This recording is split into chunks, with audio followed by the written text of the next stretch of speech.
Olá, meus queridos alunos do Colégio Militar de Manaus. Mais uma vez estamos aqui para mais uma aula de História da Arte. Arte contemporânea.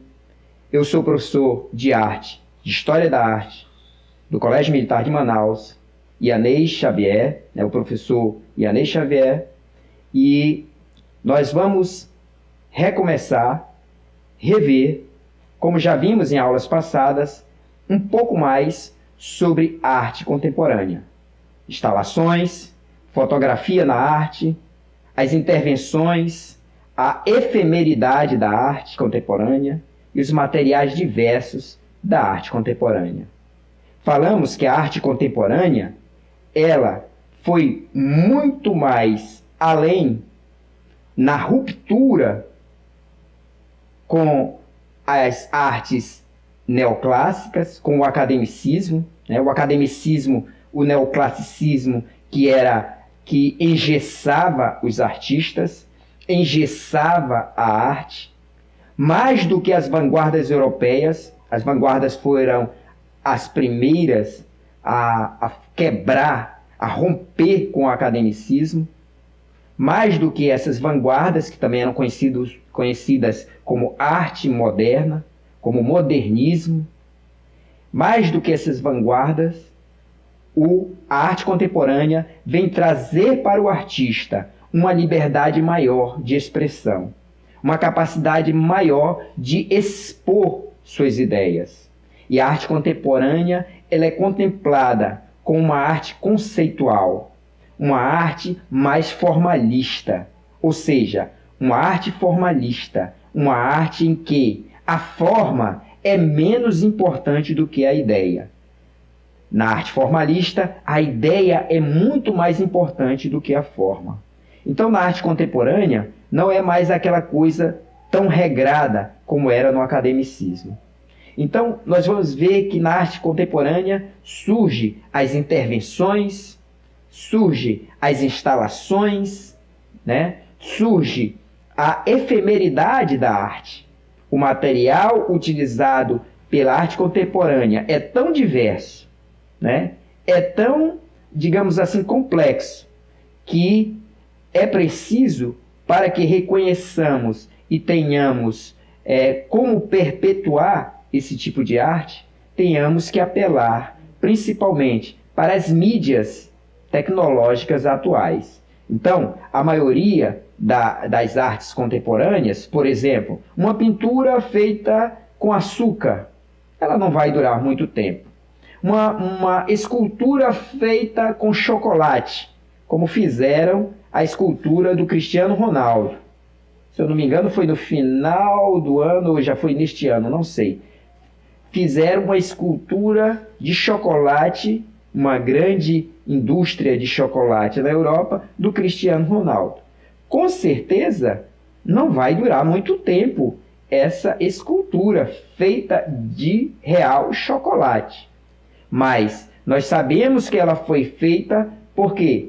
Porque nós vamos ter fotografias, vamos ter ela na internet, vamos ter ela em vídeos, vamos ter ela gravado nas mídias como um todo. Essas mídias, apesar da efemeridade, apesar de não durar muito tempo, a arte contemporânea, ela pode se perpetuar dentro das mídias, dentro dessas colocações. Sabemos que elas foram feitas, verificadas. E essa arte contemporânea também, quando ela é produzida com o teor reflexivo, com a reflexão, como nós falamos já em outras aulas, Por exemplo, quando ela é produzida em um ambiente público, ela muda totalmente a geografia daquele ambiente. Ela muda a imagem daquele ambiente.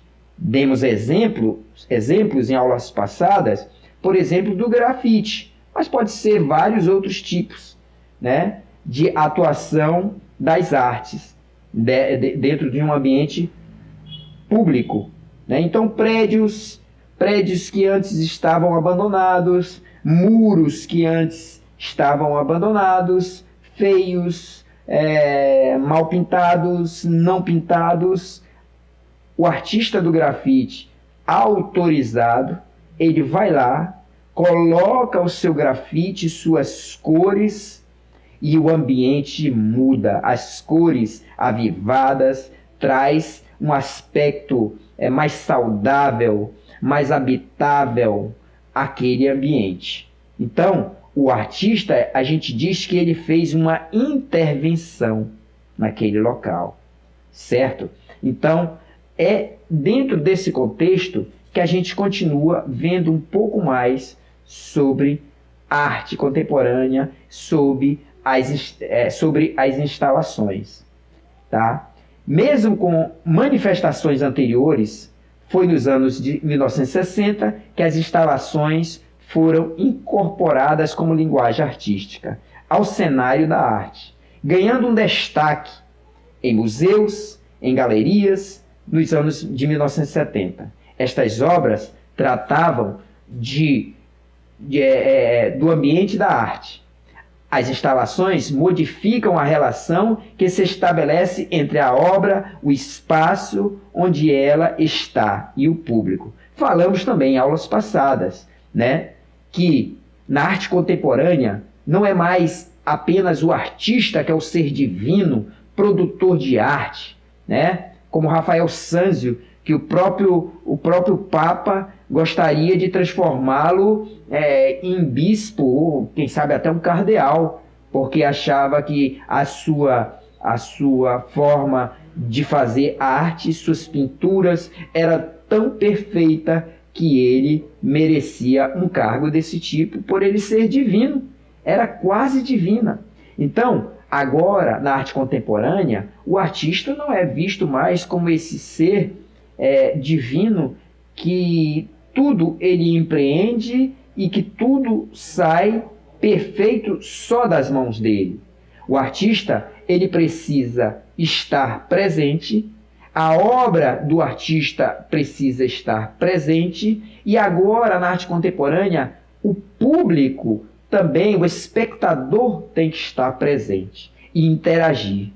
Há de existir na arte contemporânea uma interação, uma interatividade entre o artista, a obra e o público.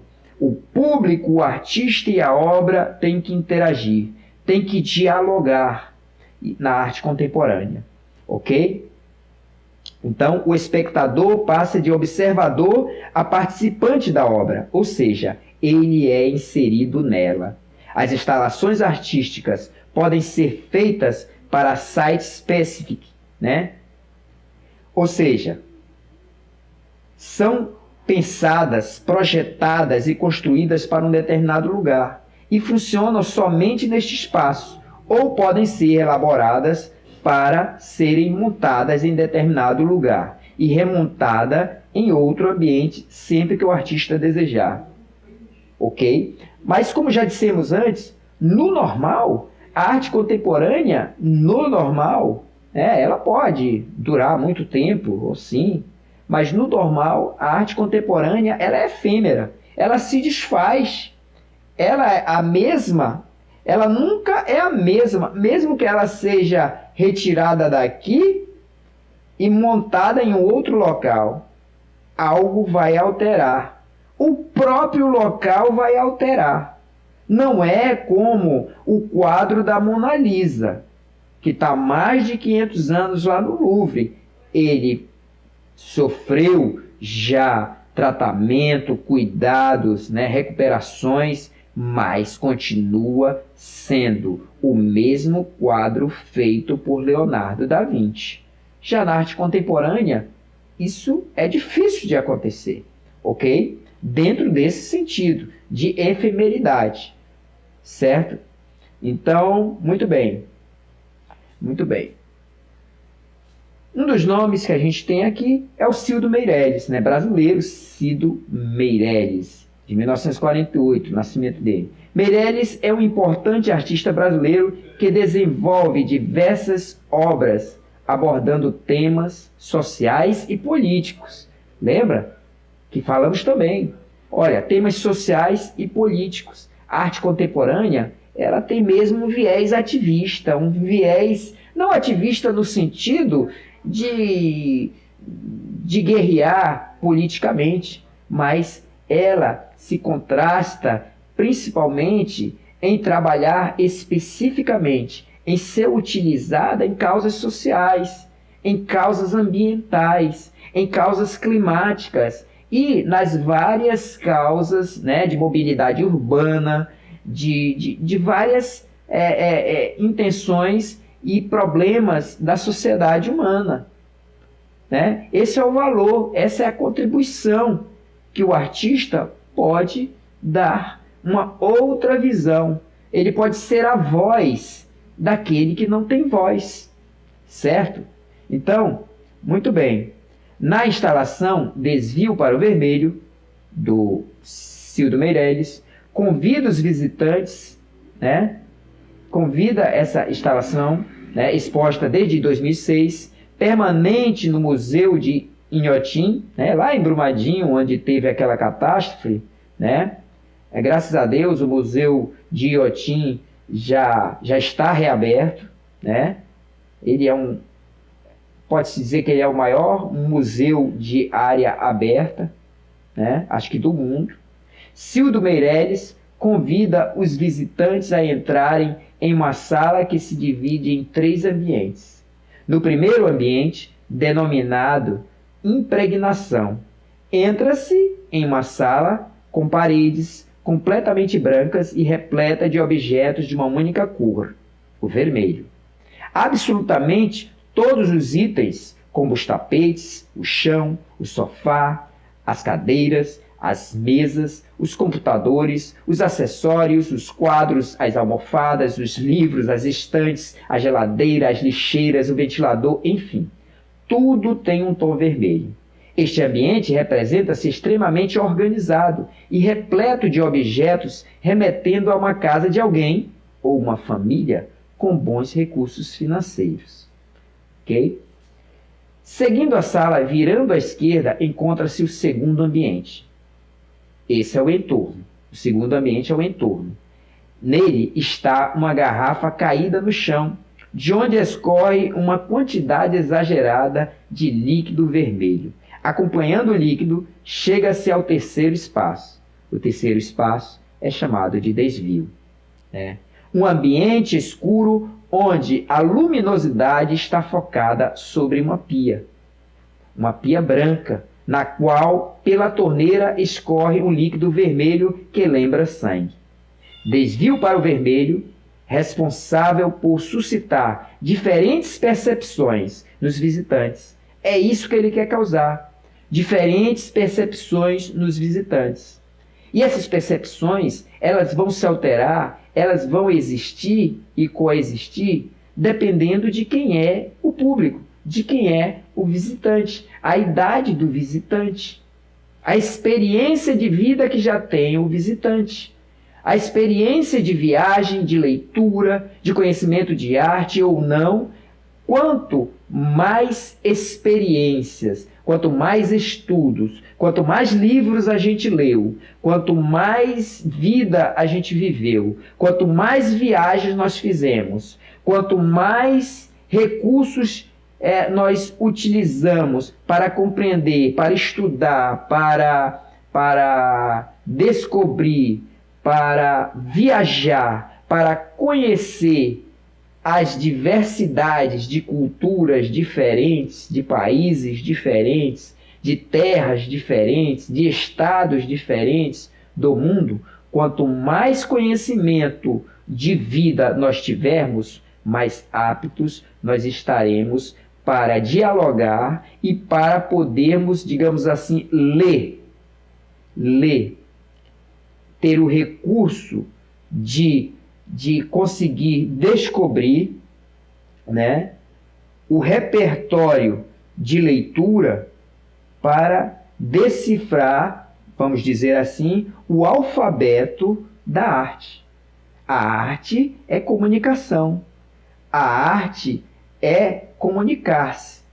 A arte, ela, como comunicação, ela é repleta de códigos. Quanto mais conhecemos, quanto mais vivenciamos, mais estamos aptos a decifrar o código da arte e entendermos mais a arte e verificarmos que a arte ela nos possibilita dar visões, outros conhecimentos, outras percepções de tudo que existe. A arte nos dá sempre uma percepção diferente, que sempre há uma outra maneira e uma outra forma de você ver um ambiente, de você ver algum tipo de problema, de você solucionar. Sempre há mais de uma visão, sempre há mais de uma verdade, digamos assim, na arte, ok?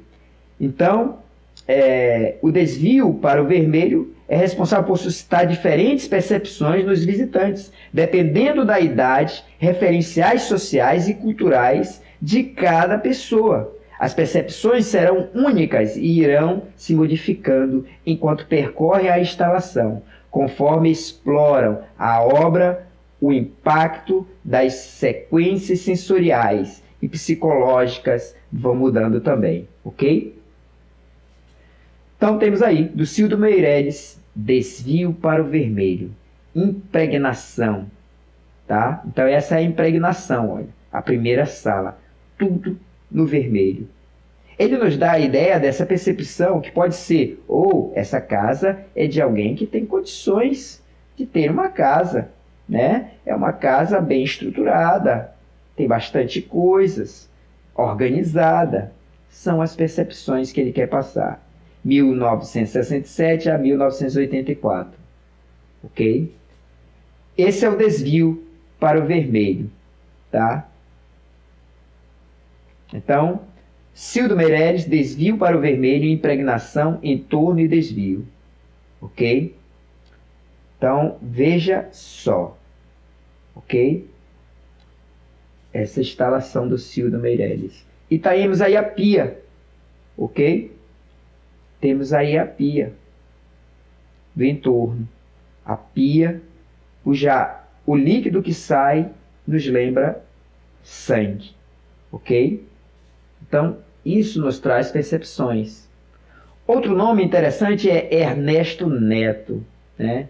O Ernesto Neto sempre apresenta algo em Nova York, né? Não sei como é que está essa questão agora nesses tempos, né? Certas dificuldades. Mas a maioria das obras do artista brasileiro, Ernesto Neto, não traz conceitos a serem decifrados, nem imagens para serem contempladas. Elas exigem a experiência, a participação do público. Falamos isso em aulas passadas.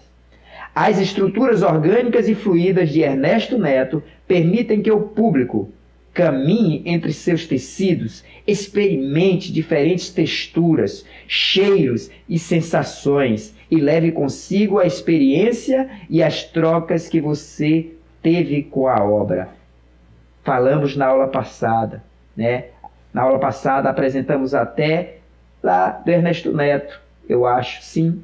Nós mencionamos que o artista contemporâneo, ele necessita, como já falamos, que haja essa interatividade do público com a obra, né? Então, artistas contemporâneos, eles levam a sua obra para que o público manuseie mesmo, se utilize dela, entre em contato, toque, sinta, experimente, sinta os odores, o cheiro, né? Cheiro de canela, cheiro de alecrim, cheiro, sei lá, de perfumes, para dar essa percepção também do odor, né? A textura, a maciez dos tecidos, sofás que você pode sentar, camas que você pode deitar ou pular, ou sentar, enfim, correr.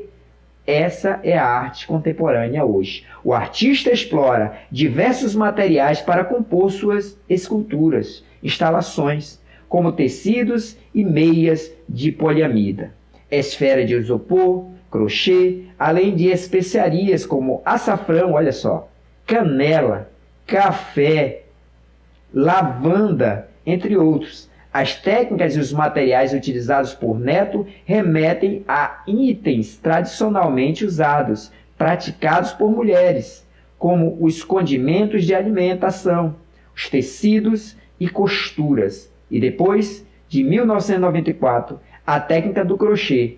Ele se inspira na vida e na natureza e nas relações que se estabelecem entre elas. Ernesto Neto constrói espaços sociais, onde além de conhecer e participar da obra, as pessoas interagem entre elas, partilhando o ambiente e as experiências. Se eu não me engano, ele fez uma instalação que ele representou até em Nova York, o Ernesto Neto, se eu não me engano foi ele, acho que foi ele, que ele falava, né, nesses seus tecidos que ele colocava, lembrava os dinossauros. Os dinossauros que foram os dominantes do mundo, né? Dominaram o mundo por muito mais tempo do que o homem. Talvez dominaram o mundo por muito mais tempo do que qualquer outro ser vivo nesse planeta. E aí, de repente, tudo mudou. Veio os meteoritos e destruíram os dinossauros. Agora, o homem domina o mundo.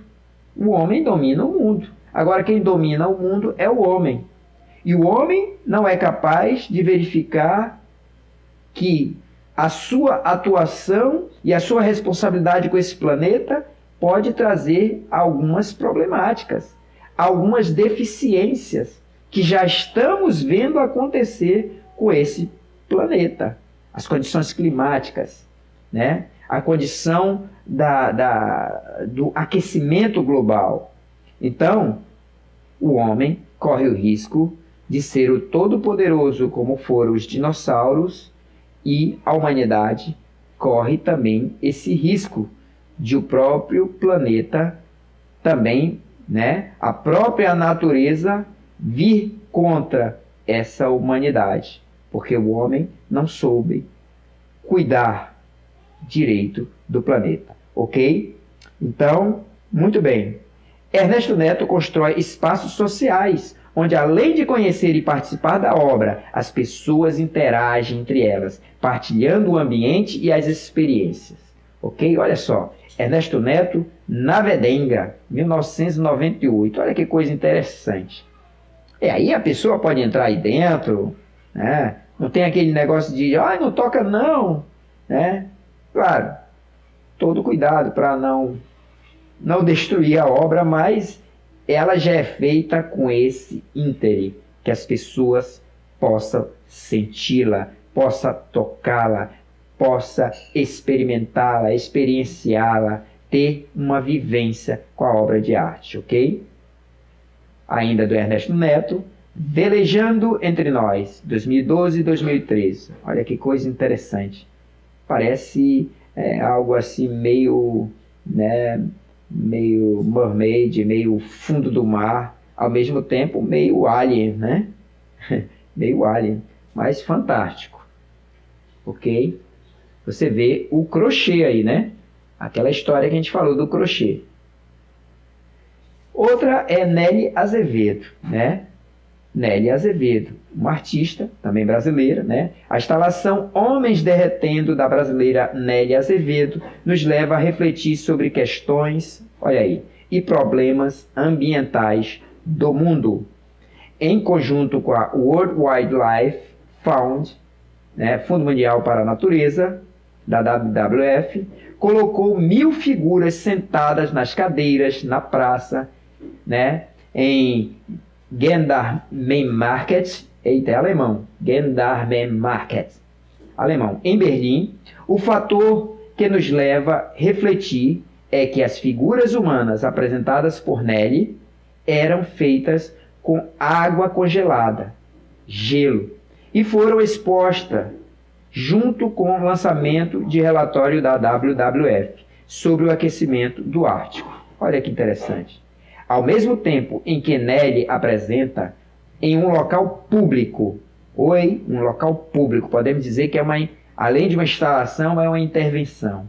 Uma multidão de pequenas figuras humanas feitas de um material duro como gelo. Ela também revela a fragilidade e rapidez com que esta estrutura, como nós seres humanos também somos frágeis, pode mudar de acordo com as mudanças climáticas. Essa é uma instalação efêmera, né? Passageira, efêmera, como já dissemos, né? Com certeza, em 24 horas não tínhamos mais essa exposição, mas enfim, temos aí nas mídias. Ou seja, passageira e transitória, efêmera, e foi projetada para impactar e proporcionar a reflexão e a ação sobre uma temática ambiental atual. Esse é o valor, essa é a contribuição da arte contemporânea. Ela poder falar e levar-nos à reflexão de vários questionamentos que são importantes, não só para o homem, mas para a humanidade. Ok? Muito bem. Temos aí, da Nélia Azevedo, Homens Derretendo, em 2009. Escultura de gelo, ok? Olha só. Poxa, será que é aqui na Arena da Amazônia? Porque Manaus faz um calor enorme. Manaus faz um calor enorme. Manauara derretendo, não sei. Outro aí, Nélia Azevedo, Homens Derretendo, 2009, escultura de gelo, ok? Muito bem. Olha, aqui a gente já vê uma que pereceu já há muito, ok? Então, é uma arte efêmera. Temos aí a land art, ou earth art, né? Earth art. A earth de terra, né? Ou arte da terra, né? Land art, ok? Arte da terra, ok? No final dos anos de 1960, muitas instalações e esculturas ultrapassam os limites das galerias e salas de exposição e aproveitaram ou apropriaram-se dos elementos da própria natureza para produzir arte. Essas obras são conhecidas como land art ou earth art, ou seja, arte da terra, da paisagem. Muitas obras de land art desaparecem com o tempo, deixando apenas seus registros documentais, fotográficos, filmagens ou seus projetos, pois tratam-se de obras efêmeras que reagem às mudanças naturais. Ok? Uma das primeiras e mais famosas obras de land art é o Quebra-Mar em Espiral, de Robert Smithson, de 1973, feita com pedras basálticas e terra, e com 4 metros de largura. A espiral adentra o mar por 457,2 metros, na localidade de Great Salt Lake, né, em Utah, nos Estados Unidos. Mesmo sendo uma obra efêmera, olha só o que fizeram, ela é preservada desde 1970. Embora permaneça grande parte do tempo submersa, a espiral interfere na paisagem através de formas, linhas e estruturas criadas artificialmente, mas que compõem em harmonia com o cenário litorâneo, levando arte para o ambiente natural, ok? Então tá aí, é como nós falamos já em aulas passadas, a gente mostrou essa espiral aí do Smithson, né? Quebra-Mar em Espiral, tá lá no Great Salt Lake, em Utah, né? Então, veja, no normal, essa arte é uma arte efêmera, ela se desfaz, e o artista, é claro, que ele tem toda uma preocupação, como falamos na aula passada, ele tem toda uma preocupação para não colocar na natureza um objeto que vá danificar essa natureza. Olha só, em vez de ele estar fazendo uma proteção, né? Uma reflexão da proteção que a natureza precisa, veja se o artista vai colocar alguma coisa que vai trazer problema para essa natureza. Né?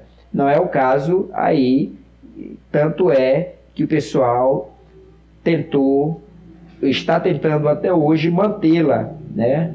Eu acho que ela já deve estar cheia de corais aí há um tempo, desde 1970, né? Já faz parte da paisagem, ok? E aí vamos mudar um pouquinho das instalações, das intervenções, né? Da land art, daquilo que nós já falamos sobre arte contemporânea, né? Das performances, né? Do happening, ok? Enfim, das várias expectativas da arte contemporânea que já falamos. E vamos entrar falar um pouquinho de fotografia artística, né? Fotografia artística. Sabemos que a fotografia, ela adentra já há muito tempo, né? Ela surge no final do século XIX, é que surge a fotografia, né? E portanto, ela, com essa característica de arte, ela já está um pouquinho de tempo, né? Com essa característica de arte. Mas hoje, com todo o desenvolvimento midiático, com o desenvolvimento de tecnologias, celulares, câmeras fotográficas, câmeras de vídeo e tudo mais, né? Esse crescimento midiático que nós tivemos, é preciso a gente averiguar quando a fotografia é feita com a intenção artística e quando a fotografia é feita com uma intenção profissional, do jornalismo, ou da revista, ou da televisão, né, ou do cinema, como essa fotografia é feita, ok?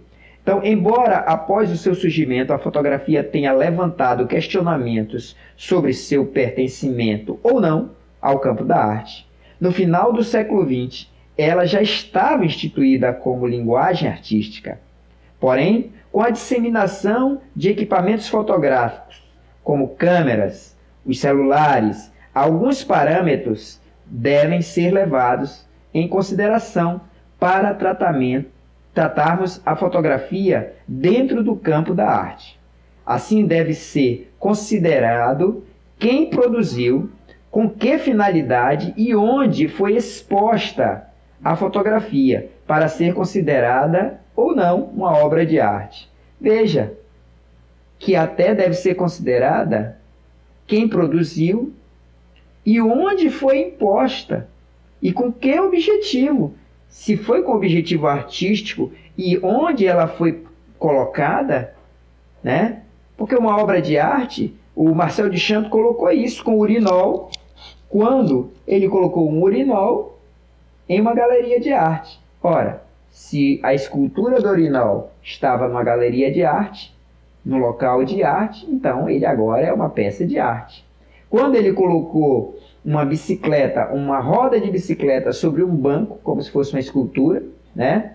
O banco tinha uma roda de bicicleta, por isso o banco não podia mais ser funcional, não podia ser banco, ninguém podia sentar no banco, porque esse banco tinha uma roda de bicicleta, não podia mais sentar no banco. O banco não é mais banco.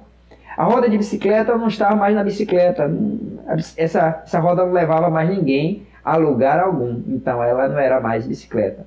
E esse banco com a roda de bicicleta em cima estava como uma escultura colocada em um ambiente de contemplação artística, uma galeria de arte. Logo, o banco com a roda de bicicleta é uma obra de arte. Assim é a fotografia. Se a fotografia ela se propõe, ela objetiva ser uma obra de arte, ela deve estar no patamar, no rol das obras de arte. Ok? Nesse caso, também devemos separar desse campo as fotografias que serviram como documentação de ações performáticas, da arte conceitual, da land art, entre outras efêmeras, das quais permaneceram somente o registro. Nesse caso, a fotografia não é a obra em si, mas uma técnica de registro, um recurso documental, como já falamos antes. A artista Cindy Sherman, 1945, foi uma das mais influentes no campo da fotografia. Insatisfeita por suas pinturas tratarem de cópia de obras de outros artistas ou da realidade, Já durante a sua formação, Sherman dedica-se à fotografia. As obras dessa artista americana exploram questões sobre o universo feminino, a identidade, a representação e o papel das mulheres na mídia, na sociedade e na própria arte. Sherman realiza diversas fotografias de si mesma, mas que fogem parcialmente da temática do autorretrato, pois retratam mulheres como personagens imaginários de filmes e outras mídias. Ela se transveste de outra personalidade de modo ambíguo e eclético, ok? Então temos aí a Cindy Sherman, filme sem título, ok? Ainda. Veja, é muito utilizado, não que não se utilize fotografias coloridas. Claro que se utiliza muitas fotografias em arte coloridas, mas os artistas de fotografia gostam muito de utilizar a técnica do preto e branco, ok? Para as fotografias. Está aí a Cindy Sherman, né? Com a sua própria forma de se caracterizar em seus filmes, ok? Outro, talvez o fotógrafo brasileiro de maior nome, né? Fotógrafo artista brasileiro de maior nome nesse sentido, é o Sebastião Salgado, ok? Hoje ele mora, né? Tá velhinho, mora na França, seu filho cuida das coisas dele, né? Mas ainda é ativo ainda. É o Sebastião Salgado, tá? Ele fez muitas coisas aqui no Brasil, começou a fazer fotografias, principalmente, né, comparando os retirantes nordestinos, aqueles que fugiam da seca, né? Fugiam da seca. O Cândido Portinari fez vários quadros, né, sobre esses retirantes nordestinos, né? Temos vários quadros do Cândido Portinari, quadros muito, de certa forma, emocionantes dentro desse sentido.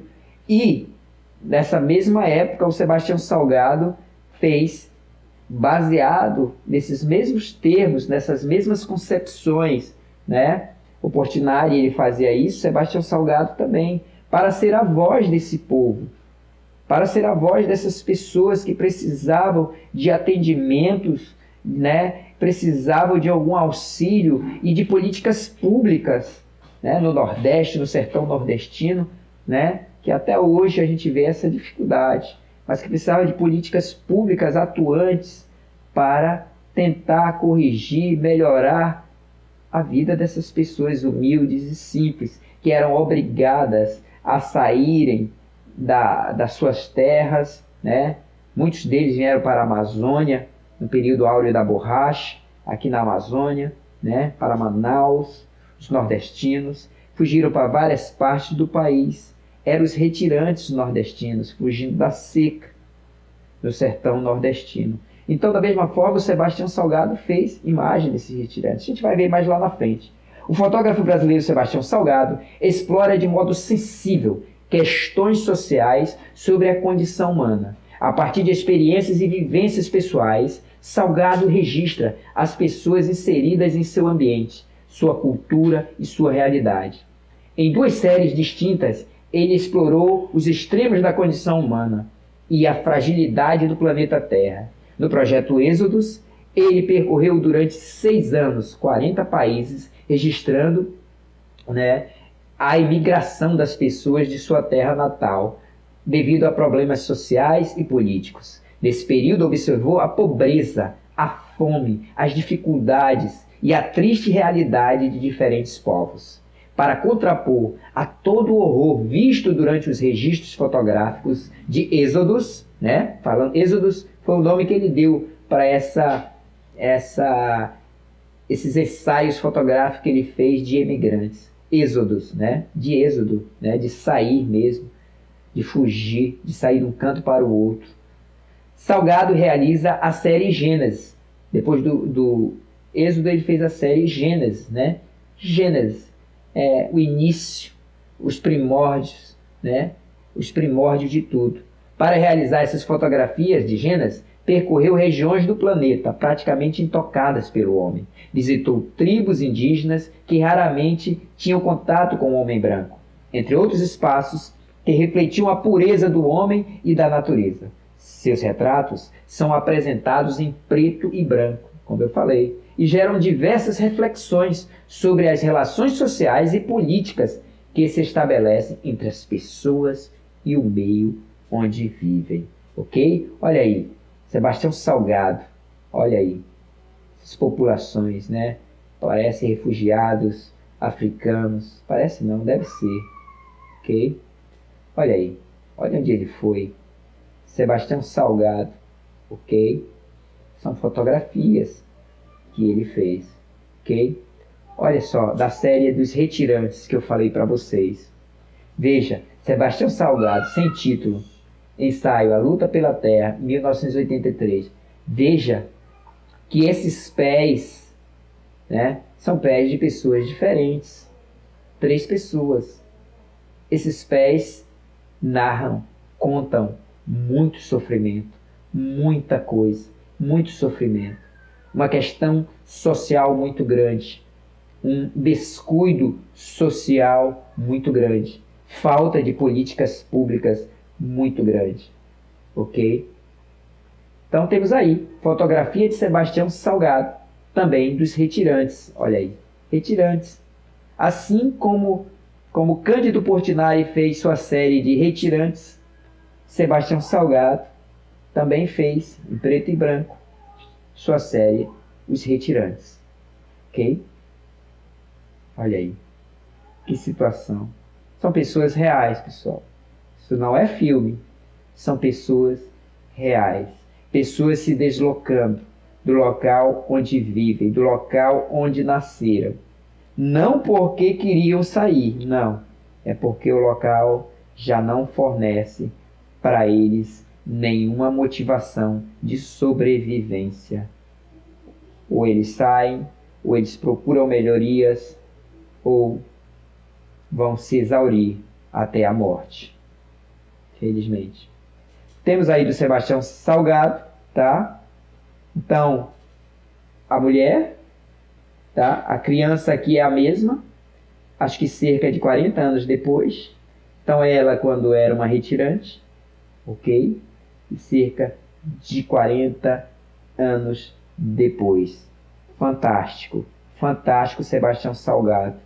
Fantástico a vida dessa mulher. Uma heroína também, né? Uma heroína. Deve estar bem.